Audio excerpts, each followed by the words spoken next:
الله أكبر الله أكبر الله أكبر لا إله إلا الله الله أكبر الله أكبر ولله الحمد الله أكبر الله أكبر الله أكبر لا إله إلا الله الله أكبر الله أكبر ولله الحمد.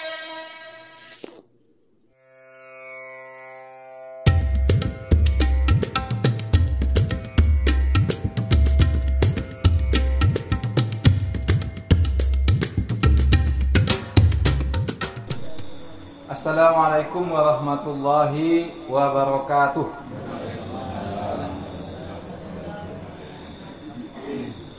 Alhamdulillahirabbil alamin. Kita bersyukur kepada Allah. Kemudian kita bersalawat dengan mengucapkan Allahumma shalli ala Muhammadin wa ala ali Muhammad. Bapak-bapak, ibu-ibu, jamaah subuh Arsyadakumur Rahman.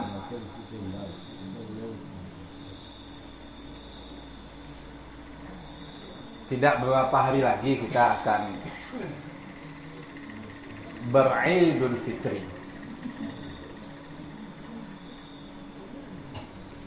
Di penghujung Ramadan ini,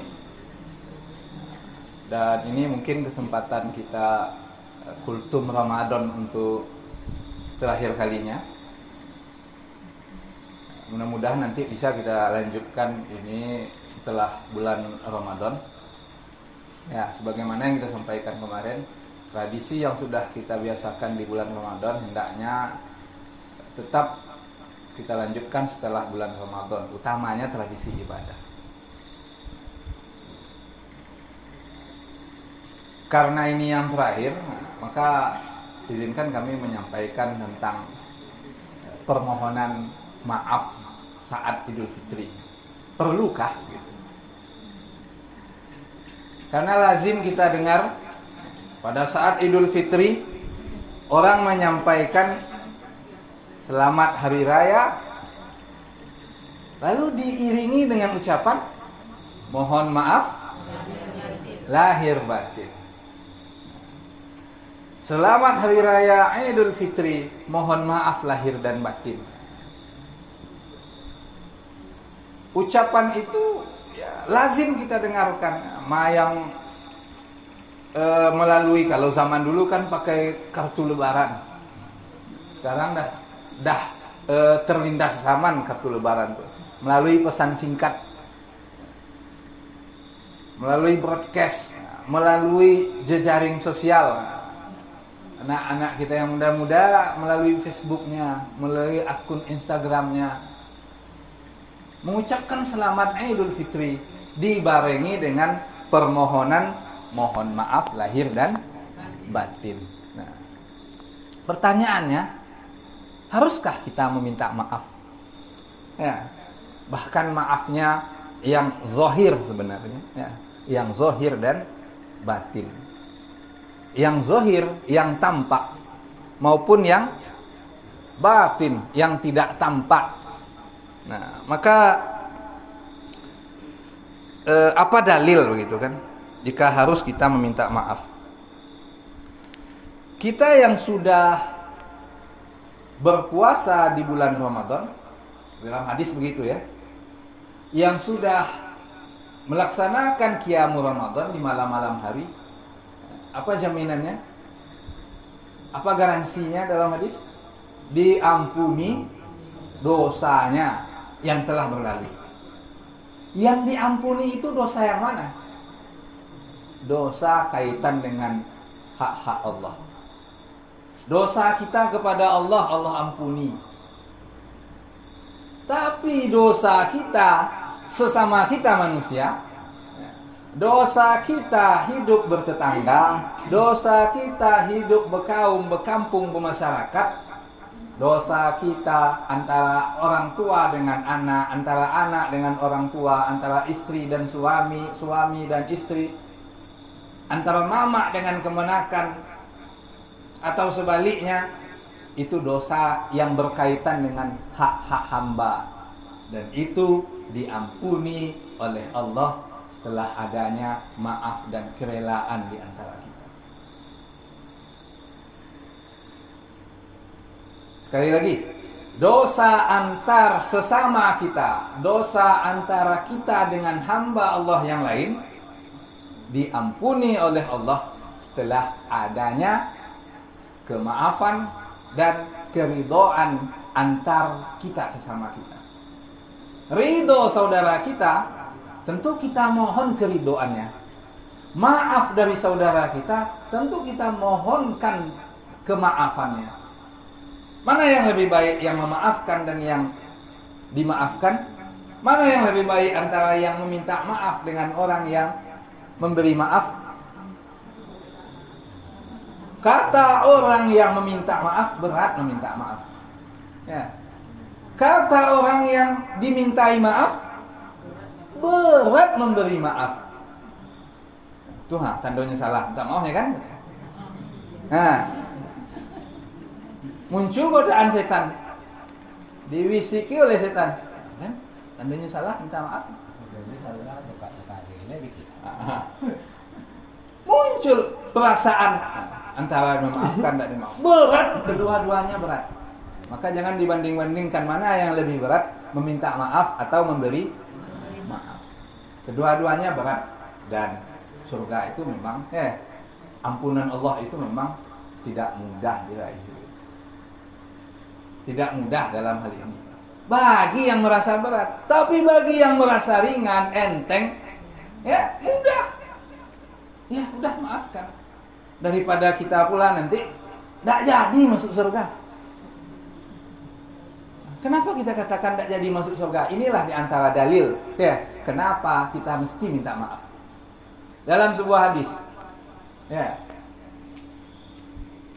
baginda Rasulullah menyampaikan, hadis ini dari Abdullah bin Amr bin As, diriwayatkan oleh Imam Muslim. Apa kata Abdullah bin Amr bin As? Anna Rasulullah sallallahu alaihi wasallam qala, bahwa baginda Rasulullah sallallahu alaihi wasallam bersabda. Apa kata baginda Rasulullah?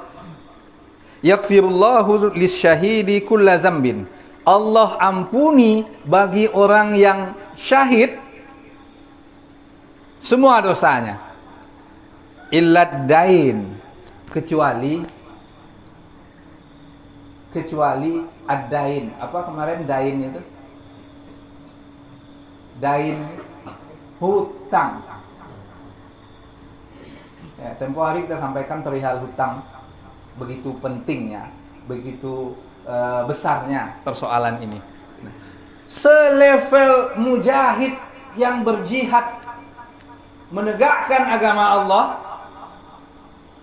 bahkan di zaman Nabi jihad itu basosoh di medan perang, menegakkan agama Allah, meninggalkan keluarga, meninggalkan kesenangan, lalu mati di medan perang dia. Jaminannya apa? Masuk surga, diampuni oleh Allah dosanya. Bahkan kalau dia mati tak dikafani. Tapi sayang, ya, jaminan itu masih bergantung dengan satu hal. Kalau dia punya kewajiban dengan saudaranya yang lain, dalam hal ini membayar hutang, maka lu jadi masuk surga. Belum jadi sepenuhnya bebas dari dosa. Dosa antara dia dengan Allah, tapi dosa sesama manusia mesti diselesaikan. Kalau ada kesalahan, mesti minta maaf. Kalau ada hutang, mesti dibayar. Maka ini disampaikan pada saat selesai takziah kan, atau selesai pelaksanaan sholat jenazah, berdiri semua ahli waris, memohonkan kerelaan kita yang ikut, yang mendengar, adakah dimaafkan orang tua kami? Kenapa? Selevel orang yang berjihad, kita apa jihad kita gitu kan? Kalau kita mati, oke, kita diampuni oleh Allah dosanya karena kita sungguh-sungguh dengan ibadah Ramadan. Tapi kalau ada hutang piutang, selesaikan dulu. Kalau ada hati yang tersakiti, ya, perasaan yang merasa dizolimi, janji yang belum dipenuhi,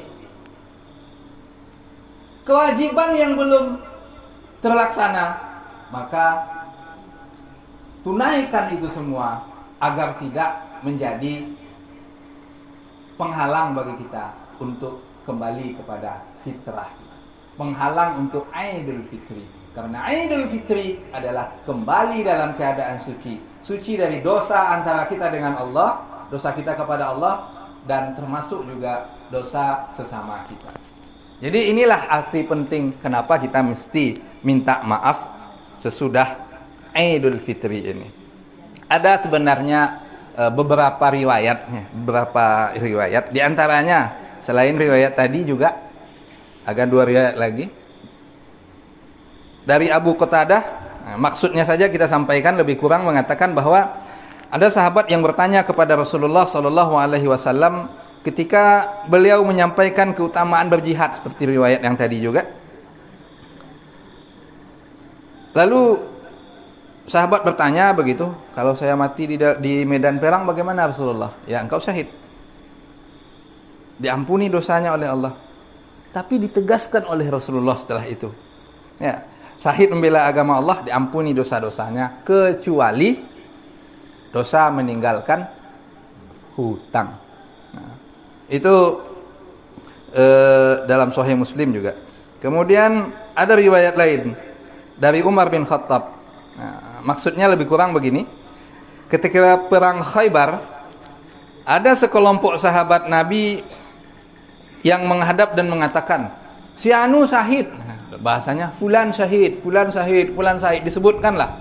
Si anu itu dah gugur, si anu itu dah gugur, si anu itu dah gugur, si anu itu syahid. Lalu Rasulullah mengatakan, enggak, kata Nabi, si anu itu enggak syahid. Si anu itu belum diampuni dosanya. Karena apa? Karena kata Nabi, dia menyembunyikan harta rampasan perang. Harta rampasan perang nih tidak boleh dimakan surang, tidak boleh disembunyikan, dibagi. Seperti itu ketentuan agama. Lalu kata Rasulullah, wahai Umar bin Khattab, dipanggillah Umar oleh baginda Rasulullah, keluarlah begitu. Panggil Umar dan disampaikan kepada Umar, wahai Umar, sampaikan kepada orang-orang mukmin, sampaikan kepada semua orang begitu. Apa yang disampaikan? Tidak akan masuk surga kecuali orang mukmin. Maka Umar menyeru kepada semua orang, ketahuilah bahwa tidak ada yang masuk surga kecuali orang mukmin. Nah, Imam An-Nawawi ketika mensyarah hadis ini, Imam An-Nawawi itu menjelaskan apa maksud hadis ini di dalam kitabnya Fathul Bari, Syarah Sahih Al-Bukhari. Katanya apa? Bahwa jihad dan syahid serta amalan kebaikan yang lain tidak dapat menghapus hak-hak Bani Adam, tidak bisa menghapus hak-hak sesama kita umat manusia. Jihad hanya menghapus dosa antara kita kepada Allah. Demikian saja kita sampaikan kaitan dengan permohonan maaf di kala Idul Fitri. Nah, saya dulu melaksanakan dulu tuntunan ini ya, karena besok mungkin mudah-mudahan, tapi belum tentu juga nih. Ditanya dulu, dikonfirmasi dulu nanti dengan panitia sholat Id-nya. Ya. Kalau jadi kita lanjut. Kalau enggak, the soul must go on. Sholat hari raya, insya Allah tetap. Ya. Saya atas nama pribadi, selama ini dari awal ya, Ramadan, bahkan sebelum-sebelumnya sampai hari ini ya, kepada kita semua atas nama pribadi, atas nama istri, anak-anak, keluarga besar umumnya ya, mohon maaf kepada kita semua atas segala kesalahan kami, baik yang besar maupun yang kecil. Tentunya tanpa kita sadari. Apa yang menurut kita mungkin tidak salah, tapi bagi sebagian orang mungkin menjadi masalah. Nah, kami mohon maaf atas segala itu. Kalau ada hati yang tersakiti ya, terzolimi, panjang sekali ayatnya saat jadi imam, kita tak merasa itu panjang misalnya ya. Tapi bagi sebagian kita ya, bagi sebagian kita yang ya, dah begini kakinya ya, yang matanya mengantuk misalnya ya, iya kan begitu ya, atau kultumnya ya, ceramahnya tidak datang Ustaz, tidak datang Buya penceramah, naik Buya dalam kandang ya. Mohon maaf kami atas segala kesalahan itu, ketidaknyamanan itu, dan ya sama-sama kita saling memaafkan. Makanya kita ucapkan setelah Idul Fitri itu nanti taqabbalallahu minna wa minkum. Semoga Allah menerima ya, semua amalan kita. Lanjutannya wa ja'alana minal a'idina wal faizin, dan semoga Allah menjadikan kita orang-orang yang a'idina wal faizin, orang-orang yang yang kembali kepada fitrahnya, dan orang-orang yang menang.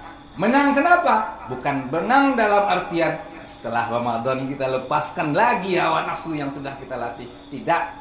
Karena menang kita diampuninya dosa-dosa kita oleh Allah. Kita layaknya bebas dari segala dosa, bagai anak kecil yang baru lahir. Sekali lagi, terima kasih atas segala perhatian yang selama ini ya, dan mohon maaf atas segala kekurangan kita, kesalahan kita, atau hal-hal yang kurang berkenan yang mungkin bagi kami itu tak terpikirkan sebagai sebuah kesalahan, tapi mungkin bisa jadi itu sebuah kesalahan.